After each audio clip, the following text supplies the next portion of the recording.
नमस्कार दोस्तों, पाथफाइंडर में आप सभी का स्वागत है। मेरा नाम है डॉक्टर महिपाल सिंह राठौड़ और आज इस लेक्चर में मैं आपके साथ चर्चा करूंगा उत्तराखंड सरकार के द्वारा हाल ही में रिपील किए गए चार धाम देवस्थानम एक्ट के बारे में।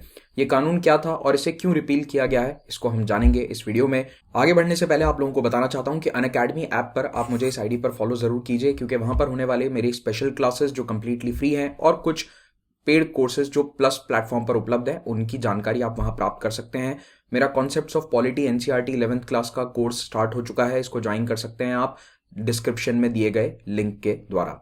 तो उत्तराखंड सरकार ने हाल ही में चार धाम देवस्थानम बोर्ड बिल जो 2 साल पहले पास किया गया था विधानसभा के द्वारा उत्तराखंड में, उसे रिपील कर दिया है। 30 नवंबर को उत्तराखंड के मुख्यमंत्री श्री पुष्कर सिंह धमी ने यह अनाउंसमेंट किया कि चार धाम देवस्थानम मैनेजमेंट एक्ट जो 2 साल पहले पास किया गया था उसे अब रिपील किया जाएगा।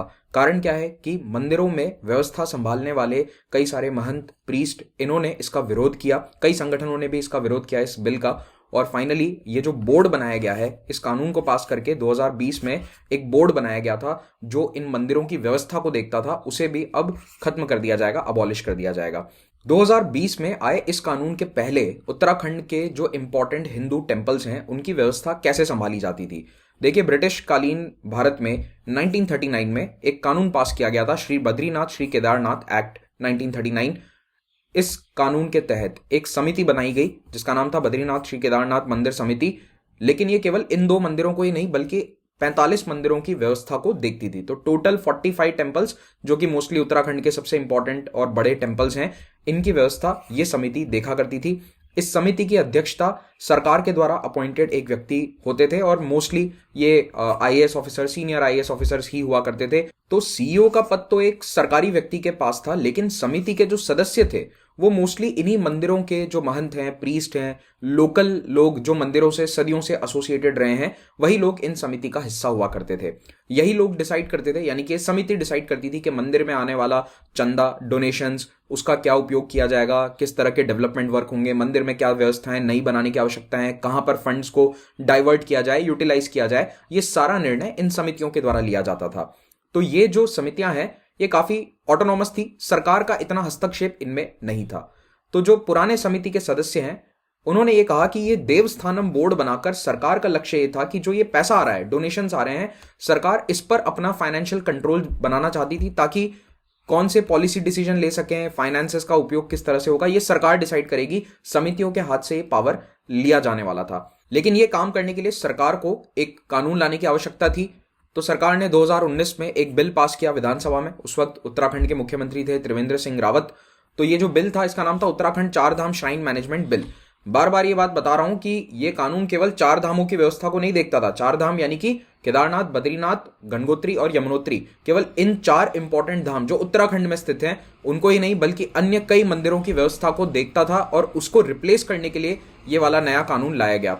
तो ये जो बिल है इसमें टोटल 49 प्लस ये 4 यानी कि 53 मंदिर जो हैं इसमें रखे गए थे, इस श्राइन बोर्ड के अधीन वो लाए जाएंगे। ये बिल 2019 के अंत में पास हो गया था और इसके ऑब्जेक्ट एंड रीजंस के अंदर ये बात साफ लिखी गई थी कि 1939 वाले एक्ट को रिप्लेस करने के लिए ये नया कानून लाया जा रहा है और इससे इन इंपॉर्टेंट धाम के अंदर काफी नए रेजुविनेशन के कार्य किए जाएंगे। और 2020 की शुरुआत में बोर्ड की स्थापना भी कर दी गई थी। बोर्ड ऑफिशियली कॉन्स्टिट्यूट हो गया था और इस बोर्ड में चेयरमैन कौन है? मुख्यमंत्री। राज्य के वाइस चेयरमैन कौन है? राज्य के धार्मिक मामलों के मंत्री।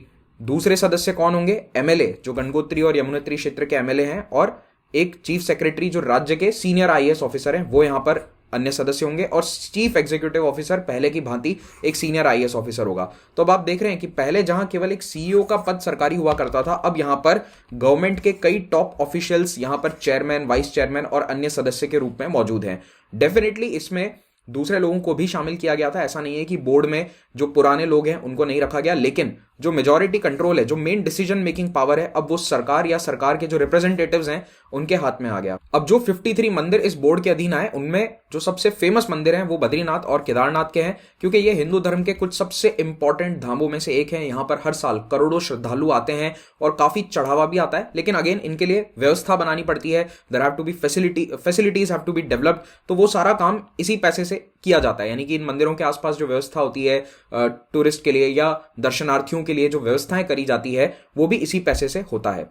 तो तो अब ये श्राइन बोर्ड बन गया तो इन थियोरी सब कुछ अच्छा है, मंदिरों में और बेहतर व्यवस्था होगी, सरकार के मैनेजमेंट के अधीन ये सब आएगा, तो इस बोर्ड के पास ये पावर रहेगा कि किस तरह की पॉलिसीज बनाई जाए, जो भी कानून के अंदर प्रावधान है उनको धरातल पर उतारा जाए, बजट बनाया जाए और जो भी खर्चा आएगा उसको सैंक्शन किया जाएगा, और जो भी मंदिरों की प्रॉपर्टी है वो भी अब इस बोर्ड के अधीन आ गई है। तो आप सोच रहे होंगे कि मंदिर की कैसी प्रॉपर्टी, तो देखिए भारत के अंदर लगभग सभी बड़े मंदिरों के पास अच्छा खासा प्रॉपर्टी होता है। They have the jewellery, temple jewellery, जिस ज्वेलरी से भगवान की मूर्ति को सजाया जाता है वो अच्छी खासी ज्वेलरी होती है। और उसके अलावा भी कई बार प्रॉपर्टीज होती हैं, कुछ खेत होते हैं जो पहले के जमाने में मंदिरों के नाम कर दिए गए थे, कई लोग दान कर देते हैं मंदिरों को अपनी जमीनें, तो वो सारा जो पूरा प्रॉपर्टी और एस्टेट होता है टेम्पल का, अब वो इन मंदिरों के बोर्ड के पास आ गया।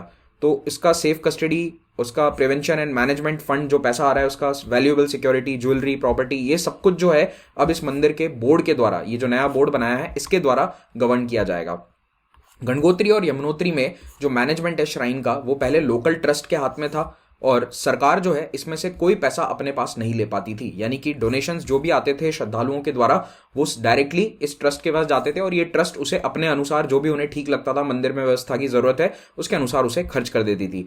जैसे ये कानून लाया गया था तो उस समय ही जो इन मंदिर के पुजारी हैं, प्रीस्ट हैं, पंडित हैं और जो मैनेजमेंट या ट्रस्ट से एसोसिएटेड रावल्स हैं यानी कि लोकल लोग हैं, उन्होंने इस कानून का विरोध करना शुरू किया। इन्होंने कहा कि ये सारा जो अब कंट्रोल है मंदिर का, ये सरकार के हाथों में नहीं जाना चाहिए, ये पहले की भांति लोकल लोगों के हाथ में रहना चाहिए।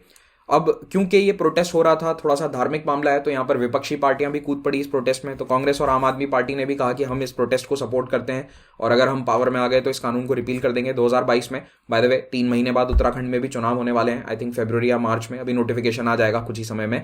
तो कुल मिलाकर ये मामला धीरे धीरे राजनीतिक तूल पकड़ता जा रहा था। कुछ समय पहले इसको लेकर देहरादून में काफी प्रोटेस्ट भी हुए थे। इन लोगों का ये आरोप था कि सरकार के हाथ में जब ये पैसा आएगा तो इस पैसे को मंदिरों की व्यवस्था के लिए नहीं बल्कि दूसरे कार्यों के लिए डाइवर्ट कर दिया जाएगा। अब आप जानते ही हैं कि देश में हर सरकार के पास पैसे की कमी रहती है, everybody has a deficit budget, तो सरकारों को रेवेन्यू सोर्स की पैसे की हमेशा जरूरत रहती है। तो यहां पर ये आरोप लगाए जाने लगे कि जो पैसा है वो दूसरे कार्यों के लिए, सरकारी कार्यों के लिए डाइवर्ट किया जा रहा है या करा जा सकता है, तो इसीलिए इन्हें ये बात ठीक नहीं लगी और इस कानून को वापस लेने की डिमांड आने लगी। कई लोग 2020 में आए पद्मनाभी स्वामी टेम्पल के केस को भी साइट करने लगे। इस इस वर्डिक्ट में क्या कहा गया था कि जो मंदिर का सारा राइट्स है, जो उसके ज्वेलरी वगैरह हैं, वो सब कुछ रॉयल फैमिली ऑफ ट्रावनकोर को ही गवर्न करना चाहिए, जैसा कि पहले होता था। जुलाई 2020 में ये लैंडमार्क जजमेंट आया था। तो लीगल एक्सपर्ट्स ने भी कहा कि इस तरह से जो उत्तर भारत के ये मंदिर हैं, इनकी प्रॉपर्टी ओनरशिप कंसेंट जो है ये पुराने रिलीजियस ट्रस्ट के द्वारा ही मैनेज होनी चाहिए। सरकार ग्रेटर गुड के नाम पर ये पैसा अन्यत्र डाइवर्ट नहीं कर सकती, जैसे कि कोविड रिलीफ में ये पैसा लागू कर दिया, इस तरह से सरकार कर सकती थी, लेकिन ये ना हो इसी के लिए प्रोटेस्ट ये हो रहा था।